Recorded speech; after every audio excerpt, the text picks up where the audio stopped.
Hi everyone, welcome back to my channel. If you're a returning subscriber, thank you so much for coming back, and I hope you enjoy the videos here. If you're new here, welcome, and I hope you enjoy these videos. I hope you subscribe. Thank you for all the people who followed me recently from the Facebook group, the OSPAP UK Facebook group.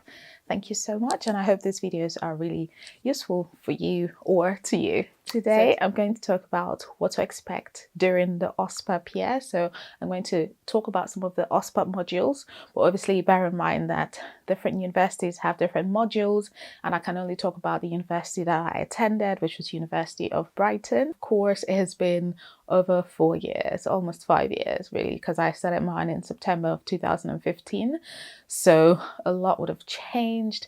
So I'm only just talking about based on my experience then, and I've gone on their website to see, you know, if there were any major changes. Not much, but in terms of the delivery of the modules, I don't know how they have changed, but I'm just going to share my experience, and hopefully that would help you to determine what might happen when you're doing your OSPAP. Before I go into the video, I just want to mention something. As many of you know, I'm from Nigeria, and there has been unrest in Nigeria. There has been a lot of problems going on, especially in the past 2 weeks. People in Nigeria, citizens of Nigeria, people like me, people like everyone else who live in Nigeria, are protesting against police brutality and also other things going on in the country. And it has been the most peaceful protest before things went down south. Things went crazy. So people have had very gentle protests. It's been a very organized protest. You know, they were not doing anything, just standing, just protesting against injustices that has been meted out. On the 20th of October, people were killed. Protesters were killed. People who were doing nothing, who were just gentle protesters, just sitting down, protesting, standing up or waving the Nigerian flag. They were killed by army people. No one wants to take the blame of who instructed the army people or the army tanks, the soldiers or whoever they were. And they killed people. They injured a lot of people. And it's very, very, very destabilizing. It's so annoying. So now they have tried to silence the voice of people who are gentle protesters. I keep emphasizing on the word gentle protesters because that's what they were. They've introduced thugs and hoodlums who've gone in and they're now destroying properties, and things are just, you know, going crazy. I don't know how many people have lost their lives, but what I've been told is it's been over 50 people who have lost their lives in Nigeria and counting, over 50 people, and we don't know the extent of people that were injured. And that is not good. That is not good at all. That's not good for Nigeria. That's not good for us citizens. That's not good for our future. Petitions down. I'll put links on what exactly is going on in our country, Nigeria. If you want to support us by sharing your voice on social media, we will highly appreciate it. And yeah, I just wanted to put that out. I actually filmed videos this week to put out, just my beauty videos. I just couldn't bring myself to do it because, you know, I just couldn't do it when like things are just going crazy. But yeah. Let me just get into the video. So, as I mentioned earlier, we're going to look at these OSPAP modules. So, I don't want this video to be too long, but I wanted to have as much information as possible. So, the first thing, if you're going to University of Brighton or any of the OSPAP schools, I believe that their modules will kind of be similar. So, I hope this is helpful in some sort of way.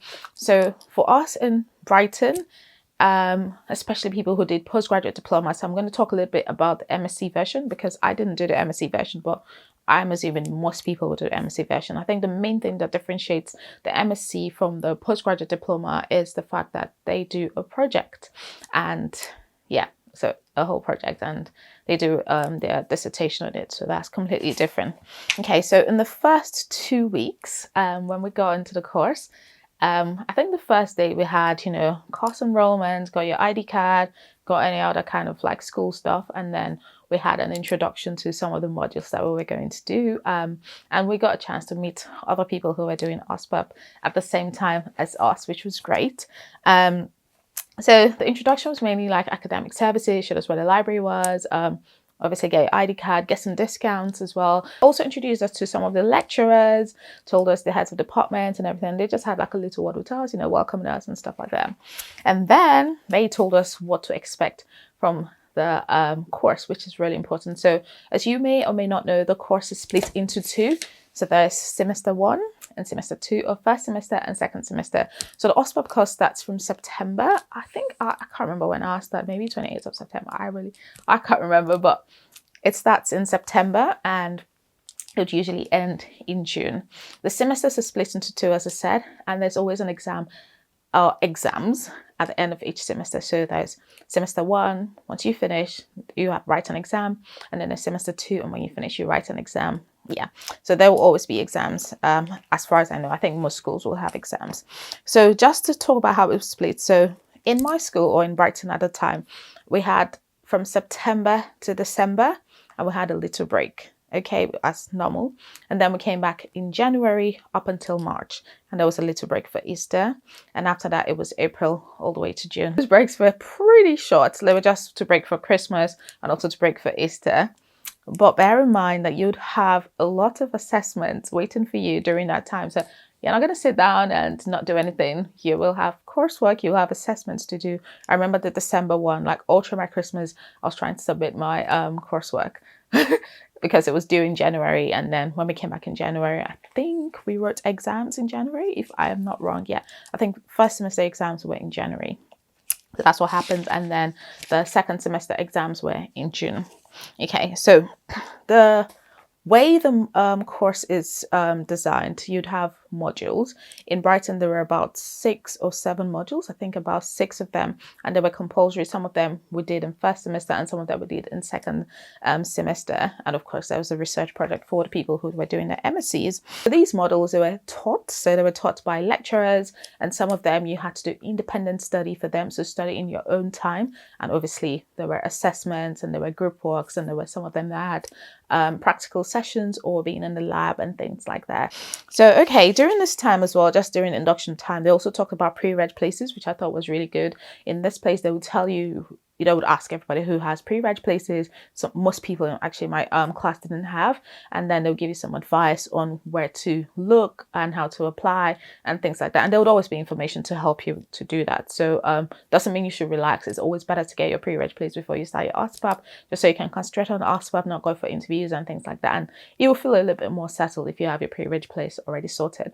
But if you don't have it sorted, no cause for alarm. You can still do it, and you can still, once you feel a little bit settled in the OSPAP, you can start looking for places, and there'll be information. You'll have other colleagues or students who can tell you, oh yeah, check here, check there, and yeah. So don't worry either way, so you'll still be fine. Okay. I forgot to mention this. So in Brighton, before you get admission, if it's for the postgraduate diploma, you need to obviously have your letter from GPH saying you're eligible to go into the course, and you also have to have a 40% pass mark in a calculation test. Yes, Brighton is the school. I don't know if other schools do this, but they will, before they give you an offer, after meeting all the GPHC things with IELTS, everything, once you meet all of those, have your GPHC letter, then you have to write an online calculation test. I need to get at least 40%. I'm sure you're thinking, oh, that's easy. Yes, it probably could be easy because you would think, it's timed as well. But when you come for the induction, you will take that test again. Yes, I know it can catch you out. So don't try to cheat is what I'm trying to say. Don't get someone else to do the test for you, because if you do, and when you come in to the university and you do it, if you fail or if you get a score that's lower than what you got before, I think it'll be quite serious. Like they'll probably withdraw your offer or something like that. I'm not really sure what happens. So yeah, that's just something to bear in mind. And I think we actually did that calculation test either on the first or second day of the induction, which was crazy. Yeah, so during that time, they also talked to us about the NHS, what it was, because they'll just assume that, you don't know much about the NHS or anything. They're assuming everyone is new to the UK. So they talk about the National Health Service of the UK, what to expect and all that kind of stuff. If you're doing the MSc version, at that point, they'll tell you about meeting your research supervisor, even though I'm not really sure if the project usually starts in the first semester. It probably will, but I know from second semester up until the very end, there'll be a lot of work on the project, and you'll be meeting your personal tutor. If you're doing the postgraduate diploma, you'd also have a personal tutor as well, who you can email and just chat about what's going on, and they can monitor your progress. And if there's anything that you're having issues with, they'll probably be able to help you out as well. The course is designed to be a full-time course, but you only have to attend 2 days a week That's Thursday and Friday. And that's why this course was really popular, especially for people who were already living in the UK, but they also kind of wanted to work. So for me, it was ideal because I worked Monday, Tuesday, Wednesday in my job, which was as a project manager. And then on Thursday and Friday, I was able to go to school. But yeah, so that's what I was able to do. If you're on student visa, obviously you need to stick to the work restrictions. If you're thinking about working or anything, there's so much assessment, there's so much reading to do, and that's what it is. But in the beginning of the course, you have to actually attend every day for 2 weeks for you to be able to attend one of the course, and it's compulsory, so you have to do it. So the first 2 weeks, which was induction week, we came to school every day, and that's when we did one of the modules. Now for the MSc project, it's still 2 days a week, apart from the first 2 weeks where everyone comes Monday to Friday. You do the Thursday and Friday, just like a postgraduate diploma student. But from June up until, I think, August or September, August, that's when you have to come to school every day as well because of the project. So it would only be the MSc students there. The postgraduate diploma students like us would have left in June after the exam. I'm going to talk about some of the modules. They are very different in different universities. So I'm only going to just, talk about the Brighton one because that's the only one I know. Okay, so I'll list out the modules and then I will talk a little bit about them. So we had the advanced drug delivery module. So it's now called the clinical drug delivery module. There was the scientific basis of pharmacy practice. There was a novel medicinal product, a clinical perspective, and there was pharmaceutical skills. That's a really big one. That one had the biggest credit, so that was like 40 credits, and we had that all through. Advanced professional studies, applied therapeutics, and health promotion. Those are the modules. Now, not all of these modules were done in first semester and second semester, so they were just completely different. So first semester, I feel like we had a lot of modules to do.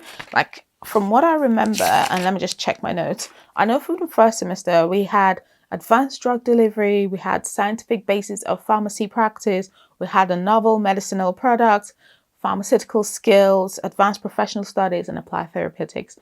But in second semester, we then had only about 4 or 5, which was great. Yeah.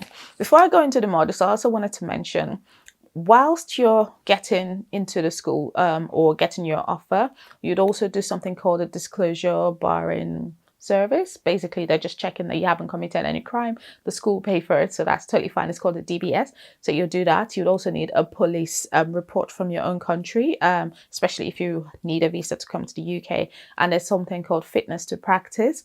Obviously, this would also be all through the year, meaning that if you have any kind of issues in school, I'm talking about cheating in exam or cheating in coursework or anything that will be an indication that you will not be able to practice safely as a pharmacist, you will be subject to a fitness to practice panel, and they'll look at your case and they'll decide if you can continue the course or not. So it's just to put it out there. There's something about referencing. They will teach you how to reference, because if you plagiarize any of your written modules or whatever, or courses, anything whatsoever, it's a really, really big deal. Copying from everyone, colluding with people, doing your assignments together, all this kind of stuff, especially as a pharmacist, or even anyone working in medical fields, they take it pretty serious and it can cause a big problem for you. And for the MSc version, I need to mention this because I didn't actually know this. For you to come in, you need to actually have a pharmacy degree and get a 2:1 and above or an equivalent.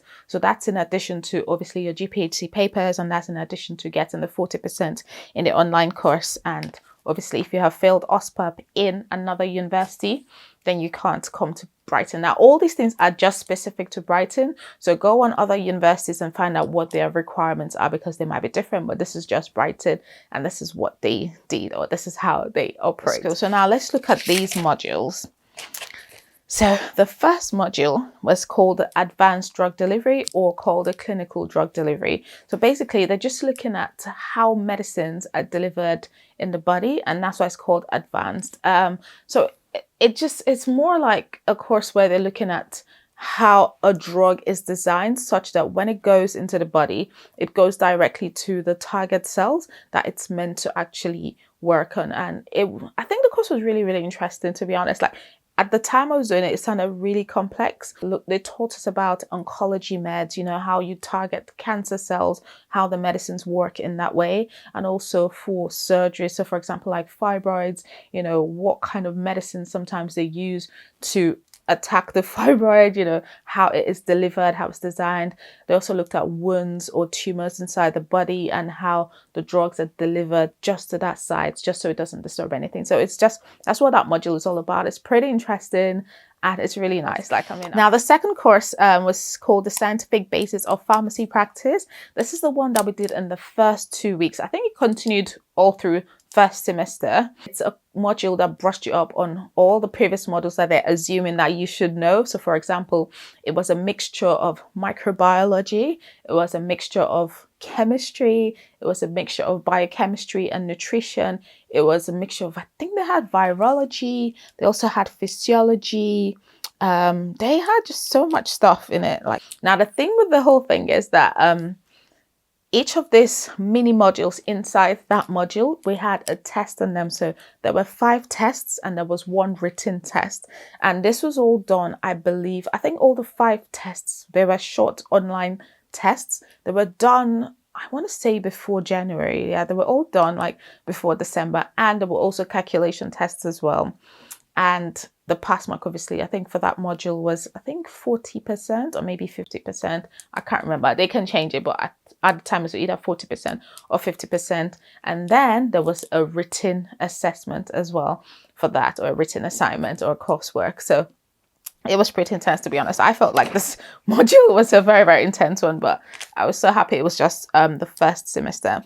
Another course we had, or module we had, was called a Novel Medicinal Product, a Clinical Perspective. So this one is a little bit similar to the advanced or clinical drug delivery, but it's different because it's looking at a drug, a specific drug or several drugs from the beginning. So when that drug was maybe a plant or when it was an analog of a plant created in a lab, and it follows the drug from the beginning, you know, when people have thought, oh yeah, there's this disease and, you know, we think this kind of medicine can work on it. You're following the journey of the drug. So it goes through clinical trials, all the tests that has to be done, testing in humans, testing in animals, getting approval, introducing it to the market, the costing, you know, that whole journey for the whole thing. And it's really interesting. I feel like if you work, or if you want to work in industry, it'll be a really, really interesting module. And I don't know, I didn't really 100% enjoy that module, but it was. I feel like if it was now, right, I would have enjoyed it a whole lot more, but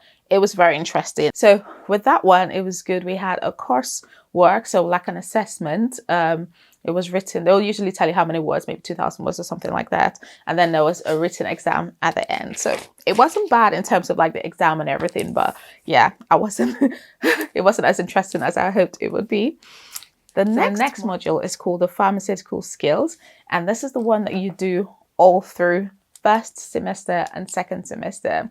It's pretty intense, and this is the one I feel like makes you become a pharmacist because it teaches you a whole lot, and it is called the Pharmaceutical Skills. Now, this one teaches you everything.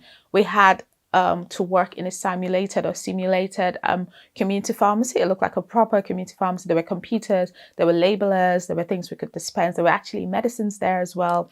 We learned about communication, we learned about teamwork, we learned about the actual prescription. So we could see GP prescriptions. Sometimes I think we had maybe a couple of hospital prescriptions, you know, dental prescriptions, veterinary prescriptions, just all the prescriptions you can ever see in England, in the UK, not just England, in the UK, it was there.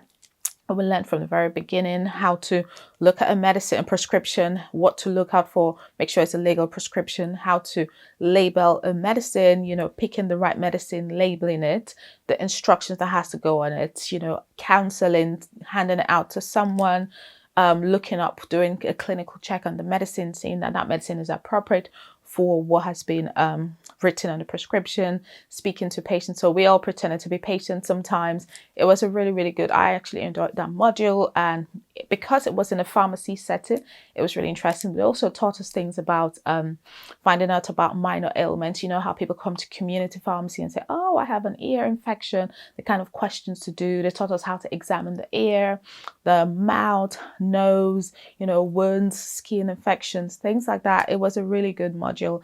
And with this one, you have to have 70% attendance. Yes, the attendance was like a criteria to pass the course. So you could not even dream of missing this course. I didn't even want to ever miss it. It was so interesting. I loved it so much. This module was assessed by OSCEs, which are objective structural clinical examinations. And that's where you have different stations, and you had to go from station 1, 2, 3, 4, 5. I can't remember how many there were, maybe like 10 or so. They taught us how to take blood pressure, how to take pulses, how to check heart rates, or pulses, heart rates, the same thing. They taught us how to, just so much stuff. Like, it was pretty good. And we also learned how to do so many things like medicines use reviews, things that you do in community pharmacy, new medicine services, counseling patients, obtaining a drug history from a patient. And they actually videoed some of them. So we had actual external patients come to us, and these things were assessed. So you speak to them, ask them, you'd have like a plan about the patient, and then you have to ask them questions and you were scored. So it was very interesting. I love this module. I feel like this was the most useful module to me because it really taught us how to become pharmacists, what to expect in reality. The only sad part is that this was only focused a whole lot more on community pharmacy as opposed to hospital pharmacy. I wish there was a big combination of some of them. So that's it. That course was really interesting. And I think the pass mark was really high as well. There were also an exam on labeling and dispensing and stuff like that. It was crazy. Yeah, and controlled drugs as well, the rules, you know, what to look out for. It was very good. The next one was advanced professional studies, and this one was really good because it was looking at the legislation of pharmacy. So pharmacy laws in the UK, decision-making skills, you know, using your moral theory, so many things. And we looked at case studies of people who had made errors in the past and how these things, how these cases were judged in the courts, whose fault it was, you know, and it kind of puts you a little bit on edge because you never really want to make an error. You know that, you know, where does the responsibility of this error lie, you know, things like that. And then we looked at some cases, for example, some people who might be maybe based on their religion, they might not want to give out contraceptive or the morning after pill, you know, what to do in that kind of situation, you know. It was really good. I love all the case studies and they were very interesting. And that was semester 1 and semester 2. And this module was assessed by an exam at the end of the year. The next one was applied therapeutics, and this was only in semester 1. This is the one that was meant to be like a hospital, you know, it would teach you about a hospital. The sad thing is that it was only first semester, and that was really sad because if you wanted to work as a hospital pharmacist, this is the module that you would want. It was very interesting. It taught us about disease management, literally everything that happens in a hospital, how to do a care plan, how to do a therapeutic plan, how to look at diseases, how to interpret blood results, how to look at patients as a whole in a holistic manner, how to write in notes and stuff like that. And I think it was this one that we had a hospital placement. It was to the podiatry clinic or something like that. I can't remember. It's been a while now, but we had a hospital placement where we attended, I think maybe a diabetic foot clinic or something like that. But it was really interesting. And then in the second semester, we had one called the Health Promotion for Pharmacists. And this was very interesting because it was more about public health and the role of a pharmacist in promoting health. So again, but as a hospital or as a community pharmacist, it will teach you what to look at in terms of lifestyle for patients, how to counsel patients, for example, on smoking cessation. We actually had like a whole presentation. We were put into different groups and things like that. We also had to design a poster and do a presentation, and it was full blown. Like, it was really good, very interesting. And this was also assessed by that presentation and a written coursework. In my group, we had 2 other people there, and we designed this poster. I don't know if you can see properly, but it's a poster about flu. So this is the one we chose, or we chose to do whole promotion about taking the flu vaccine. And it was really interesting. We actually designed this poster. We took pictures. It was fun. Me and my team members were really good. And yeah. And this is it at the back. You know, it was so good. I really enjoyed this module. I always scored one of the highest scores in there because we put a lot of work into it. And that's one thing I wanted to say. Enjoy your OSPAP, put in a lot of hard work into it. So I hope this has helped you a little bit. I feel like I need to do a little bit more. If you want a little bit more information about these modules, do let me know in the comment section if you want another video on this. And the pass mark, as I said, most of the exams, the pass mark was 50 or 40, so 40 or 50. Now, just bear in mind that they have some of the ones that have courseworks, right? You need to also pass these coursework or assessments. Some people, you know, they didn't realize the weighting of the coursework. So these are the assessments, maybe 2,000, 1,500 words or whatever. And then they maybe left it last minute, didn't submit it, or I don't know what happened. And they ended up failing the whole OSPAP because you need to pass all the modules for you to pass the OSPAP for you to be able to go on and do your pre-reg. So yeah, so make sure you take all these things pretty seriously, just so you're able to pass. Take your calculations pretty serious. Take your coursework, submit on time. It will go through a system called Turnitin. Turnitin will be looking at any kind of copying, any plagiarism, any referencing that is poor. So you need to do that. And I think in most universities, they have like a referencing course or clinic or whatever. So it will teach you how to reference, and there are different referencing styles. There's the Harvard style, there's so many of them, and they will tell you which ones the school accepts, and they will teach you how to do that effectively. If you don't, that's why you do have to do the IELTS, because you need to write. You will do at least all of the modules had a written coursework, and it's usually 1,500 words or 2,000 words. So you need to be on top of your writing skills, because they would judge you on that. Okay, so I hope this is really helpful. Thank you so much for watching these videos. I hope they're useful. Let me know in the comment section what other videos you want me to do. I do plan to talk about the differences between community pharmacy and hospital pharmacy. I still have to talk about the GPHC exam, how I was able to pass. You know, I did a video on revision, but I want to talk about actual tips on the day, what to expect in the exam. Okay, so yeah, that's pretty much it. Thank you, and I'll see you in my next video. Bye bye.